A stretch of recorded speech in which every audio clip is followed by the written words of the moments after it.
اگر آپ تھک جائیں اور زندگی کے قدم بوجھل محسوس ہونے لگیں تو جان لیجیے ہر شور میں سکون نہیں ہو بلکہ خاموشی کے دامن میں سکون چھپا ہوتا ہے۔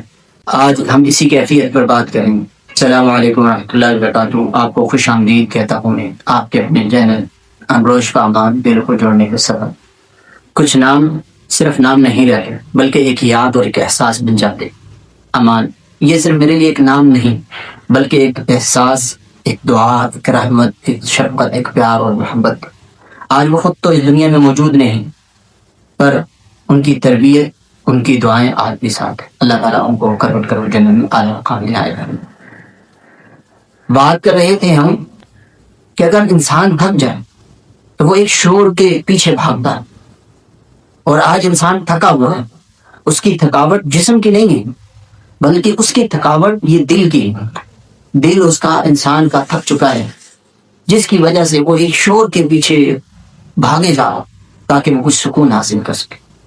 حالانکہ اللہ سبحانہ و تعالیٰ اس بارے میں قرآن میں بہت زیادہ ارشاد فرمایا وَقُولُوا لِلنَّاسِ حُسْنًا، لوگوں سے نرم اور پیاری بات کہیں۔ اب یہ نرمی بات کیا ہے؟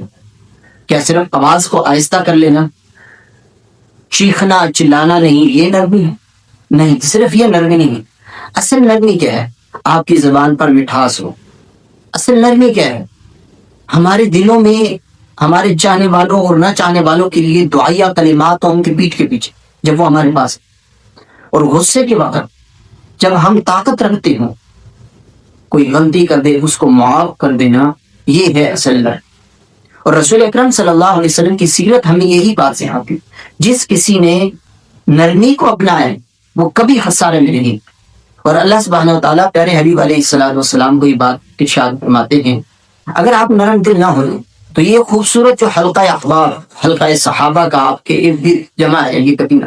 نرمی کوئی کمزوری نہیں ہے، یہ ایک ایسی طاقت ہے جو بغیر جنگ کیے آپ لوگوں کے دل جیت سکتے ہیں، اور یہ ایک ایسی طاقت ہے جو بڑے بڑے پہاڑوں کو پگھلا کر رکھ دیتی، جو ٹوٹے بکھرے احساسات لوگوں کو، رشتہ داریوں کو جوڑ کر رکھتی۔ تو جان لیجیے نرمی کو اپنائیں۔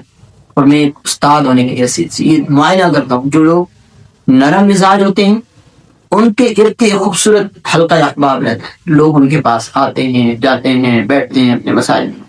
اور جو لوگ سخت مزاج ہیں وہ بھی چاہ رہے ہوتے ہیں کہ لوگ ہمارے پاس ہیں، لوگ بھی جا رہے ہیں، اور لوگ بھی چاہ رہے ہوتے ہیں ان کے پاس جائے پر جا نہیں پاتے۔ یہ ہے سخت مزاج۔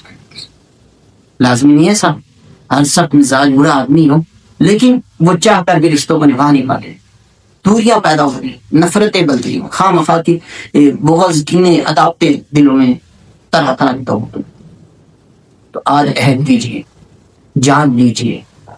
اور آخر میں دل سے ایک بات میں کہنا چاہتا ہوں، جو کوئی لوگوں کے لیے جینا سیکھتا ہے لوگ اس کے لیے جینا شروع کر دیتے ہیں، اور جو کوئی لوگوں کی مشکلوں میں کام آنے لگتا ہے اللہ تعالیٰ اس کی مشکلوں میں کام آنے لگتے ہیں، اور اس شخص کے لیے لوگوں کے دلوں میں محبت ڈالتے ہیں۔ اگر آپ چاہتے ہیں زندگی میں سکون آئے تو اپنے دل کو نرم کر لیجیے، زبان میں مٹھاس لے آئیے، نرمی کو اختیار کیجیے۔ اگر یہ بات آپ کو اچھی لگی ہے، آپ کے دل تک پہنچی ہے، تو آپ اسے ضرور اپنے دوست احباب کے ساتھ شیئر کیجیے، لائک کیجیے، شیئر کیجیے۔ آپ کا اپنا چینل امروش فاما، اس چینل میں ہم انشاءاللہ انبیاء، صلحاء، اتقیاء، اولیاء اللہ کی تعلیمات سے رہنمائی لیں تاکہ ہم ان دلوں کو ایک خوبصورت بنا سکیں۔ آخر میں وہاں کے ساتھ اللہم زینا بزینت الایمان وجعلنا ہداۃ مہتدین۔ السلام علیکم ورحمۃ اللہ وبرکاتہ۔